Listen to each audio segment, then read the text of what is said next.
Hello students, this is Dr. Kinnari Dhruv. Uh, the audio video lecture is for semester 3 students, English medium. The subject is cost accounting. You had already calculated some of the sums uh, in my lecture for chapter 2, that is material accounts 1. So, and one theory chapter also had been completed by me.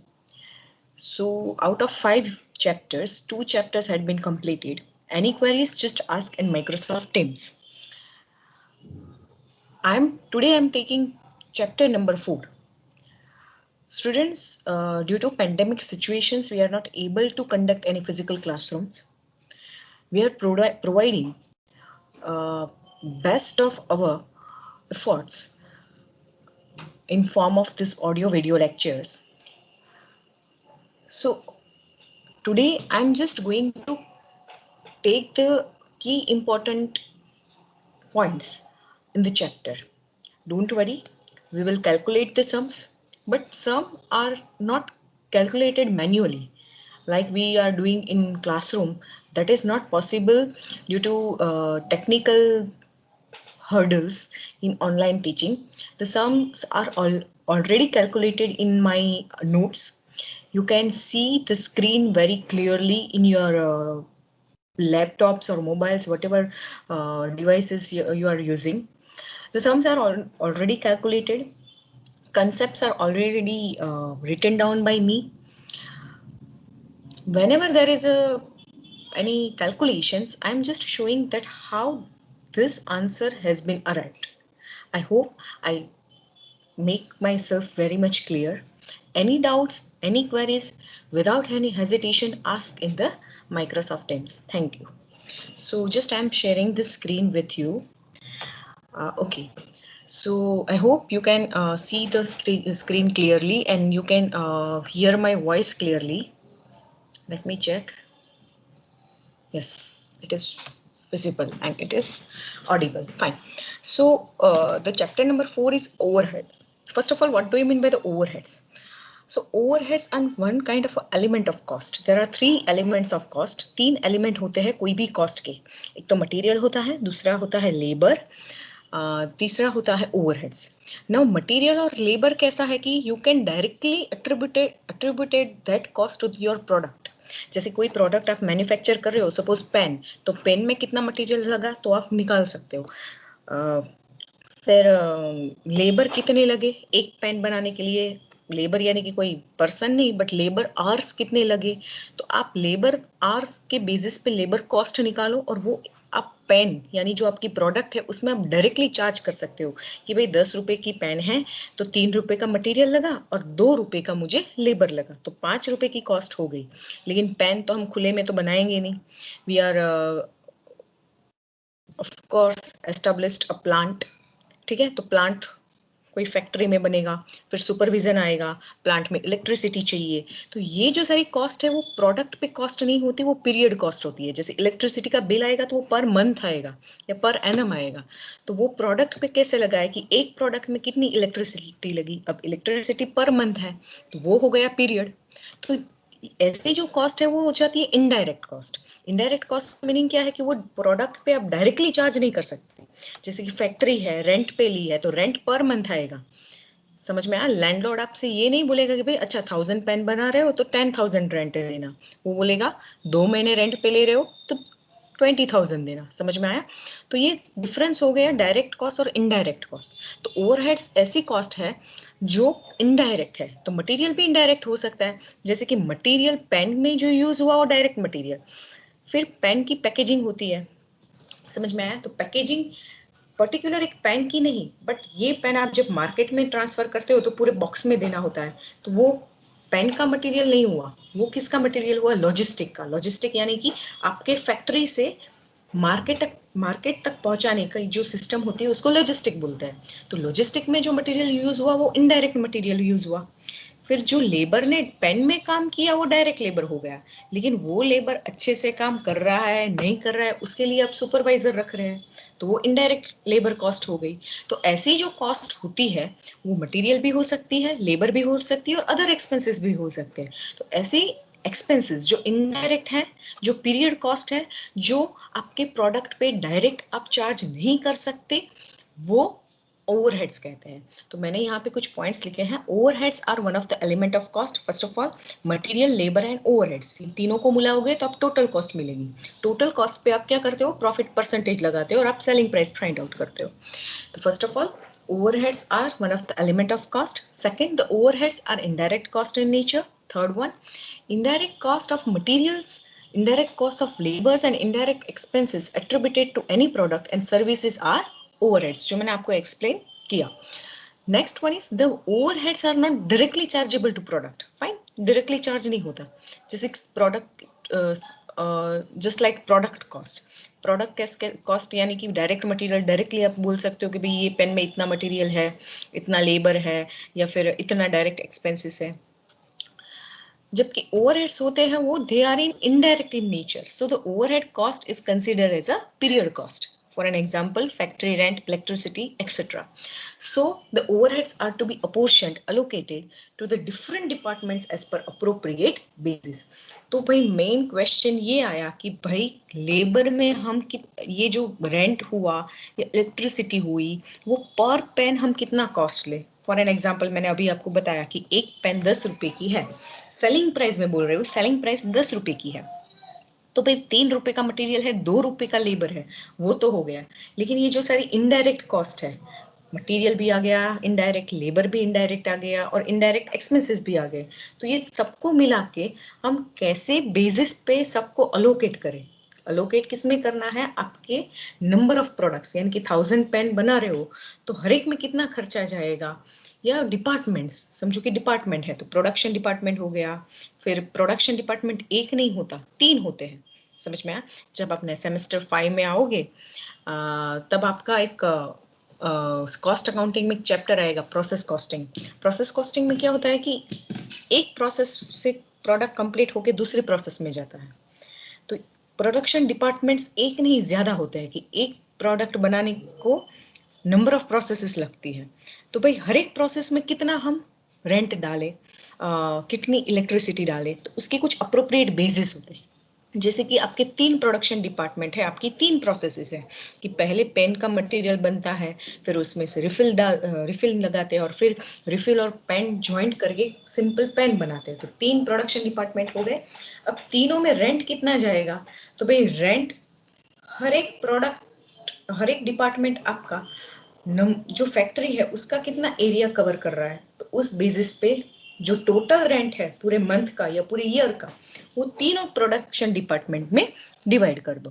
तो ये chapter पूरा ऐसा ही है कि आपको जो आपकी overheads की कॉस्ट है वो अप्रोप्रिएट बेसिस पे सारे डिपार्टमेंट्स, अभी इसमें सर्विस डिपार्टमेंट भी आ गया। सर्विस डिपार्टमेंट जैसे कि कैंटीन है, ठीक है, या फिर एचआरएम है, बड़ी जो मल्टीनेशनल्स कंपनीज होती है उसमें नंबर ऑफ एम्प्लॉयज ज़्यादा होते हैं, तो एक अलग ह्यूमन रिसोर्स डिपार्टमेंट होता है जो सारे, जो कोई प्रोडक्शन नहीं करता बट जितने भी एम्प्लॉयज हैं उनके वेलफेयर के लिए, उनके परफॉर्मेंस एवेल्यूएशन के लिए, उनके इंक्रीमेंट के लिए काम करते हैं। तो उनमें वो तो कोई प्रोडक्शन में हेल्प नहीं करते, फिर भी उनको ये कॉस्ट जाती है क्योंकि इनडायरेक्टली वो पार्ट ऑफ द ऑर्गेनाइजेशन ही है। समझ में आया? तो ये चैप्टर पूरा ऐसा ही है कि जो प्रोडक्ट कॉस्ट है, सॉरी जो ओवरहेड्स है, जो इनडायरेक्ट कॉस्ट है, जो पीरियड कॉस्ट है, उसको हम डिपार्टमेंट्स में कैसे अलोकेट करें और अपोर्शन करें। Allocate and apportioned both are two different terms for the purpose of cost accounting, but in your syllabus it had been used simultaneously. Fine. So यहाँ पे मैंने appropriate basis of allocation लिखा है, मैं highlight कर रही हूँ ये, ठीक है, ये बेसिस है। आपको प्रैक्टिकल सम्स कैसे देंगे कि पूरा सम दे देंगे, नंबर ऑफ कॉस्ट दे देंगे और नीचे अप्रोप्रिएट बेसिस देंगे। समझ में आया?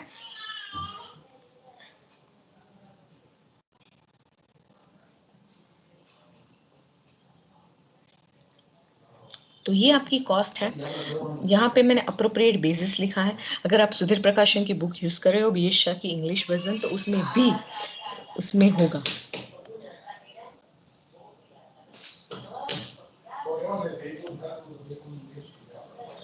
ठीक है, तो ये building maintenance, inspection and parking,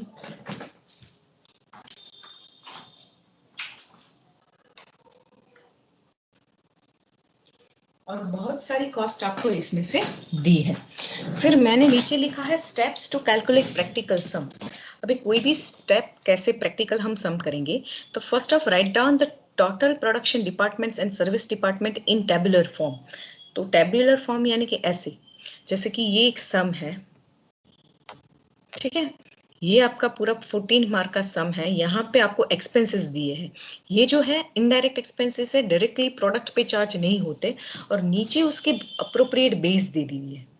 तो यहाँ पे पहले तो क्या करो, ऐसा टेबल बना लो, ठीक है। प्रोडक्शन डिपार्टमेंट जो है उनको अलग रखो और सर्विस डिपार्टमेंट को अलग रखो। बेसिस ऑफ अपॉर्शनमेंट एक कॉलम आएगी, एक एक्स्ट्रा कॉलम भी आप लोग रख सकते हो रेशियो की, जो मैं नेक्स्ट सम में आपको बताऊंगी। और फिर यहाँ पे पूरे एक्सपेंसेस लिख लो, ठीक है, जितने भी एक्सपेंसेस है। तो ये पूरा हो गया। फिर write down each cost in row wise in tabular form.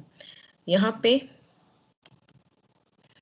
Tabular form में सब एक्सपेंसेस लिख लो, यहाँ पे प्रोडक्शन डिपार्टमेंट्स लिख लो।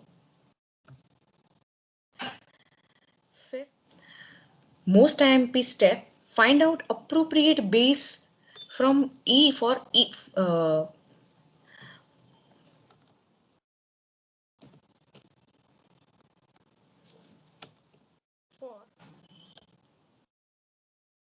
each cost given in the sum. That means जैसे कि ये रेंट है, तो रेंट के लिए ये रेंट कितने डिपार्टमेंट्स दिए हैं, ए बी सी और डी। डी आपका सर्विस दिया है, तो ये किस बेसिस, नीचे जो बेस दिए है, किस बेसिस पे अप्रोप्रिएट होगा। तो यहाँ पे रेंट फ्लोर एरिया लिया है, फिर सुपरविजन लिया है, नंबर ऑफ एम्प्लॉइज। तो ये जो बेस है, ये की पॉइंट है चैप्टर 4 का। अगर बेस याद नहीं रहा तो MCQ में भी आपको प्रॉब्लम होगी, और प्रैक्टिकल सम्स जो 14 मार्क्स के हैं और 7 मार्क्स के हैं उसमें भी प्रॉब्लम होगी, क्योंकि मेन ये है। समझ में आया? तो ये जो बेस है वो आपके बुक में भी अच्छे से दिए हैं, मैंने भी यहाँ पे अच्छे से, तो ये एक आपको याद रखना है। You have to remember this basis, otherwise you are not able to calculate the whole sum. Fine. Number 4 is after allocating and apportioning each cost with appropriate base to all production and service department, the cost of each service department further apportioned to each production department as per method asked in the sum. That means यहाँ पे बोला है कि पहले तो जो भी है, जितने भी एक्सपेंसेस हैं, वो सारे डिपार्टमेंट, आइदर प्रोडक्शन डिपार्टमेंट है और सर्विस डिपार्टमेंट है, उसमें आप अलोकेट कर दो, ठीक है। फिर सर्विस डिपार्टमेंट का जो कॉस्ट आता है वो वापस से आपको अलोकेट करना पड़ेगा प्रोडक्शन डिपार्टमेंट को। इस समय वो नहीं पूछा है, वो सिंपल बेसिस। देखो ये सेकंड सम मैंने लिया हुआ है, तो यहाँ पे ए बी और सी प्रोडक्शन डिपार्टमेंट है, और डी और ई क्या है, सर्विस डिपार्टमेंट। तो पहले तो जितना एक्सपेंसेस है, और नीचे यहाँ पे अप्रोप्रिएट बेस दिया है, तो जितना भी एक्सपेंस है वो हमने सब में अलोकेट कर दिया। फिर जो सर्विस डिपार्टमेंट का कॉस्ट है वो डायरेक्टली प्रोडक्ट पे चार्ज नहीं होता, तो वो प्रोडक्शन में डालना पड़ेगा। जैसे कैंटीन है, HRM है, जो भी प्रोडक्शन सर्विस डिपार्टमेंट दिया है, वो वापस से ए बी और सी, समझ में आया? तो सर्विस डिपार्टमेंट डी और सर्विस डिपार्टमेंट ई, ये जो टोटल कॉस्ट आ रही है, जैसे 414515 और 6010, तो ये माइनस करके ये इसमें डिवाइड करना है। तो यहाँ पे मेथड दी है कि मेथड क्या है कि appropriate the expense of service department E in proportion of 3:3:4 and those of the service department D in the ratio of 3:1:1। तो जो मेथड्स है, 5 या 6 मेथड्स आपके सिलेबस में है, मोस्ट प्रोबेबली हमारे गुजरात यूनिवर्सिटी में 3 मेथड्स ज्यादा पॉपुलर है जो मैं आपको सिखाऊंगी। तो ये जो है वो वापस यहाँ पे डिवाइड कर दो ए बी और सी में। तो यहाँ पे डिपार्टमेंट ई का रेशियो दिया है 3:3:4 एंड डिपार्टमेंट डी का रेशियो दिया है 3:3:1। Then nothing, you have to make the total. यहाँ पे टोटल की लाइन दी, एक्स्ट्रा कॉलम दी है। आप नहीं भी एक्स्ट्रा कॉलम बनाओगे तो ही आपके मार्क्स कटेंगे नहीं। यहाँ ई तक अगर आपने किया तो आपका सम कंप्लीट हो जाएगा, ठीक है। और यहाँ पे बोला है मेथड्स ऑफ अपॉर्शनमेंट और allocation of each service department to various production departments cost. तो यहाँ पे डायरेक्ट मेथड है, ये किसकी बात कर रहे हैं हम लोग, ये इसकी बात कर रही है, जो 6 मेथड आपको दी है, 1 2 5 मेथड दिख रही है, वैसे तो 6 है, तो ये इसकी बात कर रहे हैं कि ये डी और ई, सर्विस डिपार्टमेंट डी और ई की कॉस्ट प्रोडक्शन डिपार्टमेंट में 5 मेथड से अलोकेट होती है, तो वो मेंशन की होगी सम में, उस हिसाब से आपको कैलकुलेट करनी है, जिसको हम आगे नेक्स्ट लेक्चर में देखेंगे। ठीक है, तो ये पूरा मैंने आपको कंसेप्ट क्लियर किया कि ओवरहेड्स क्या है।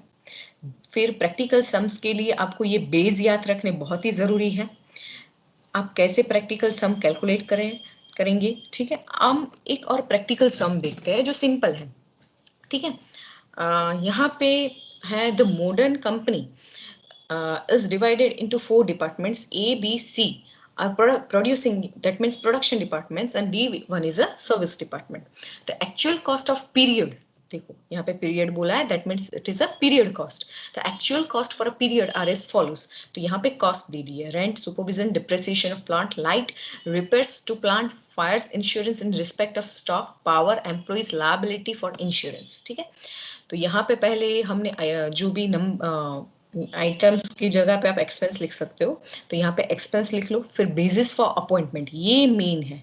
अगर ये नहीं पता है तो अगर गलत में आपने अपोर्शेंट कर दिए तो ये आंसर गलत आएगा, जहां से गलत गलत किया वहां के नीचे आपका आंसर गलत गलत गलत ही आता जाएगा। समझ में आया? तो ये ध्यान रखना है आपको अच्छे से। तो देखते हैं हम लोग, पहला रेंट है, सुपरविजन है, डेप्रिसिएशन है, repairs, plant, fire insurance in respect of stock, फिर है पावर, फिर एम्प्लॉइज लायबिलिटी फॉर इंश्योरेंस, फिर नीचे दिया है the following information is available in respect of 4 departments. तो एरिया सबने कितना कवर किया है, तो डिपार्टमेंट ए ने 500 स्क्वायर मीटर्स, डिपार्टमेंट बी ने 1100 स्क्वायर मीटर्स, डिपार्टमेंट सी ने 900 square metres and department D ने 500 square metres. Number of employees हर एक डिपार्टमेंट के दिए है 20, 15, 10 एंड 5। टोटल वेजेस दे दिए हैं। ठीक है, फिर वैल्यू ऑफ प्लांट दे दिए, total wages, that means it was a direct wages.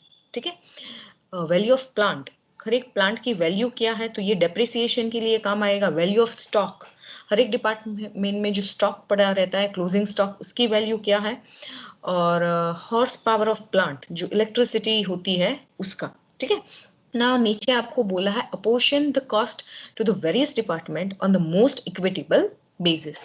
So first of all rent हमने यहाँ पे लिखा, तो उसका क्या आएगा, रेंट किस में अपोर्शन होगा, तो फ्लोर एरिया में। समझ में आया? यहाँ पे लिखा है देखो,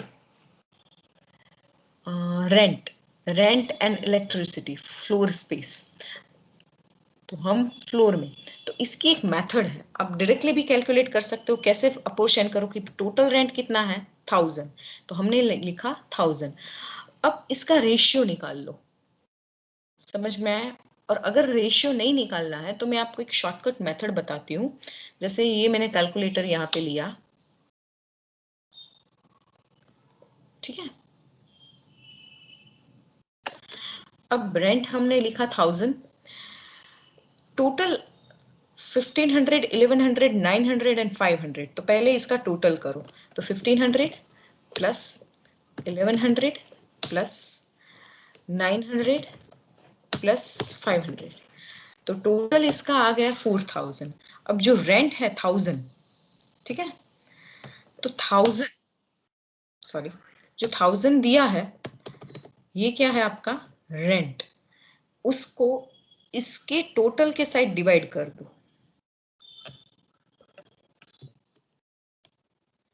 0.25 आया, तो ये 0.25 क्या है कि 1 स्क्वायर मीटर की रेंट हमने कितना निकाला, 0.25 पैसे। समझ में आया? टोटल रेंट 1000 है, टोटल स्क्वायर फीट कितने हैं 4000, तो 1 स्क्वायर फीट का रेंट कितना होगा 0.25। अब एरिया डिपार्टमेंट ए कितना यूज कर रहा है स्क्वायर फीट 1500, तो 1500 तो इज इक्वल टू, तो ये आपका आंसर आ गया 375। उसी हिसाब से अगर हम देखें तो 0.25 एक, सॉरी 0.25 एक स्क्वायर फीट का है, तो डिपार्टमेंट बी कितना यूज कर रहा है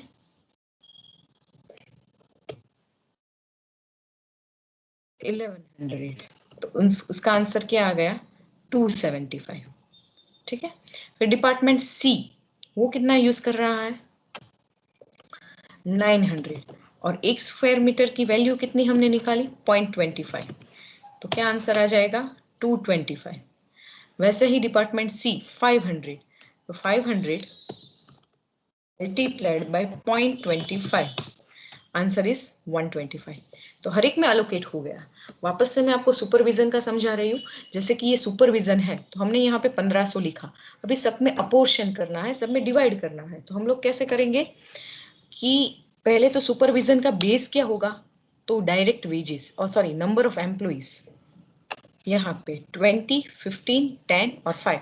तो पहले तो इसका टोटल करो, तो 30 प्लस 20 यानी कि 50 इसका टोटल आएगा, सबका टोटल नंबर ऑफ एम्प्लॉइज हर एक डिपार्टमेंट के। समझ में आया? अब जो भी कॉस्ट है टोटल, ठीक है, टोटल 1500 है किसके सुपरविजन के, उसको डिवाइड करो टोटल नंबर ऑफ एम्प्लॉइज। तो टोटल नंबर ऑफ एम्प्लॉइज कितने हैं 50, तो हर एक एम्प्लॉय की सुपरविजन की कॉस्ट कितनी आई 30। अब डिपार्टमेंट ए कितना कर रहा है 20, सो 20 इंटू 30 कितना आ जाएगा 600, 30 इंटू 1500 450, 30 इंटू 100 300 और 30 इंटू 5, तो 3 5 जा 150, सॉरी 3 5 जा 15, सो 150। तो ये मैंने पूरा आपको एक टेक्निक बताई है कि पहले बेसिस का टोटल निकालो, फिर उस बेसिस का जो टोटल आए उसके साथ आप जो कॉस्ट का अपोर्शन कर रहे हो उसका डिवीजन कर दो, और वो आपको पर यूनिट मिल जाएगा, जो भी पर यूनिट आप ले रहे हो, और फिर जो रिस्पेक्टिव है उसके साथ मल्टीप्लाई कर दो। एक बार और मैं समझा रही हूँ, जैसे कि डेप्रिसिएशन प्लांट, तो तीसरा नंबर है डेप्रिसिएशन ऑफ प्लांट। तो यहाँ पे क्या आपने बेस ले लिया प्लांट वैल्यू, ठीक है, तो प्लांट वैल्यू यहाँ पे दी है 24,000, 18,000, 12,000 और 6,000। तो पहले उसका टोटल कर लेते हैं हम लोग।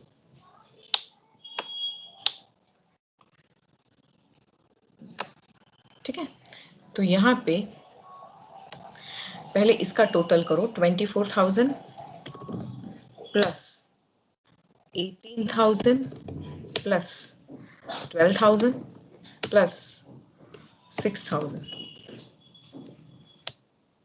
टोटल कितना आया 60,000। अब इसको डालो डिवीजन में, समझ में आया? तो आगे जो डेप्रिसिएशन है 450 वो आ जाएगा, तो यहां से ऐसे होगा 450 डिवाइड बाय 60,000, ये आपका एक प्लांट का डेप्रिसिएशन आ गया वैल्यू के हिसाब से। सो 0.0075। अब हर एक के साथ मल्टीप्लाई करते जाओ, हर एक जो आपको बेस दिया है ना उसके साथ। तो यहाँ पे प्लांट वैल्यू कितनी है 24,000, समझ में आया? तो इसको पहले मल्टीप्लाइड करो 24,000 के साथ, ठीक है, तो क्या आ जाएगा 180। 1 सेकेंड,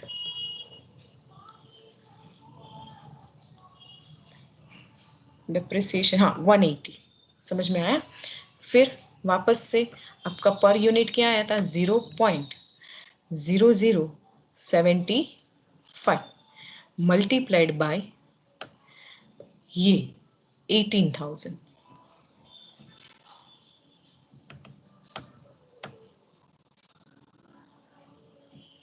एक मिनट,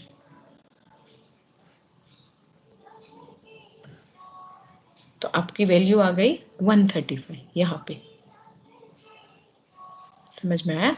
वापस से अब सी का निकालेंगे, तो पहले आपका पर यूनिट जो आपने साइड में रखा था वो यहाँ पे, सॉरी एक गलत, एक जीरो ज्यादा आ गया, 75 मल्टीप्लाइड बाय जो आपका यहाँ पे प्लांट की वैल्यू क्या है 12,000, तो उसके साथ मल्टीप्लाइड करो,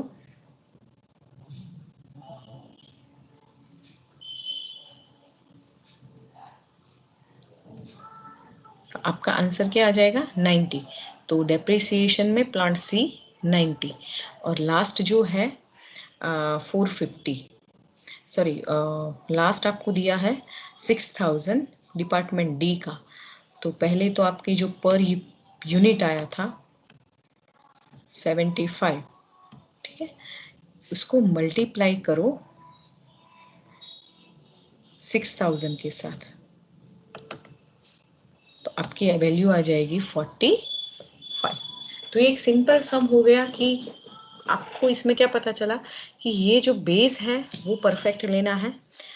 फिर एक ट्रिक मैंने आपको बताई कि वहाँ सबका रेशियो निकालो और फिर डिवाइड करो, ऐसा नहीं। पहले तो जो आपको बेस दिया है, अप्रोप्रिएट बेस जो आप ले रहे हो, जैसे कि लाइट है तो लाइट में आपने वापस से फ्लोर एरिया लिया, ठीक है। अब फ्लोर एरिया का आपको टोटल पता ही है कि 6000 है, इसका 1500, 1100, 900 और 500। वापस से मैं कर रही हूँ 1500 प्लस 1100, 1500 प्लस 1100 प्लस 900 प्लस 500। तो आपका टोटल कितना आ जाता है 4000। समझ में आया? तो अब जो आप जिसको आप अपोर्शन कर रहे हो जो कॉस्ट को, तो यहाँ पे लाइट 120 है तो 120 डिवाइड बाई 4000। मैं वापस से रिपीट कर रही हूँ, 120 डिवाइड बाई, ये आपकी टोटल कॉस्ट है, टोटल यहाँ पे डिवाइड बाई इसका टोटल जो आपका बेस है उसका टोटल 4000। हर एक ये आपको पर स्क्वायर फीट मिल गया। अब जो जितना स्क्वायर फीट ले रहा है तो भाई 0.03, तो डिपार्टमेंट ए ले रहा है 1500, तो यहाँ पे 1500 डाल दो। तो यहाँ पे कितना आ जाएगा, 1 सेकेंड, 0.03 मल्टीप्लाइड बाय, सॉरी 120 के टोटल ये है ना 120 डिवाइड बाय 4000, ठीक है। तो 0.03 मल्टीप्लाइड बाय 1500, तो 45, ठीक है। वैसे 33, 27, 15। तो ये पूरा आपको मैंने एक ट्रिक बताई और ये सम मैंने आपको समझाया। We are not able to calculate the whole sum like we are calculate in classroom. Black board पे मैं आपको सम करके दिखाती थी, आप लोग कैलकुलेटर में करके मुझे आंसर बताते थे, वैसा भी नहीं हो सकता। यहाँ पे अगर मैं मैन्युअली सम करने जाऊँगी तो उसमें टाइम वेस्ट होगा। मैंने यहाँ पे प्रैक्टिकल सम रख दिया है, यहाँ पे मैंने सॉल्यूशन रख दिया है। एक ट्रिक मैंने आपको बताई कि कैसे आप क्वेश्चंस परफॉर्म करेंगे यूनिवर्सिटी में, कि पहले तो टेबल बना दो, फिर यहाँ पे सारे डिपार्टमेंट्स लिख दो और यहाँ पे सारी कॉस्ट लिख दो। फिर यहाँ पे आपको एक नंबर ऑफ जो मेन आपका की पॉइंट है कि हर एक कॉस्ट का एक अप्रोप्रिएट बेस लेना है, तो अप्रोप्रिएट बेस निकाल लो, फिर टोटल अमाउंट निकाल लो, फिर जो अप्रोप्रिएट बेस आपने लिया है उसका टोटल करो, उसको डालो डिवीजन में और ये जाएगा न्यूमरेटर में। तो जो आपको पर यूनिट, ये जो आपने यूनिट सेलेक्ट किए पर यूनिट कॉस्ट मिल जाएगी और वापस से जो हर एक डिपार्टमेंट का बेस है उसके साथ आप मल्टीप्लाई करते जाओ। तो ये हमने एक प्रैक्टिकल सम किया है। जो भी क्वेरीज आपको अगर हुई है, एक पूरा मैंने आपको एक इंट्रोडक्टरी चैप्टर 4 का कंसेप्ट क्लियर किया है। अगर कुछ भी क्वेरी है just ask me in the Microsoft teams. Thank you. So I am just ending this lecture here. Thank you.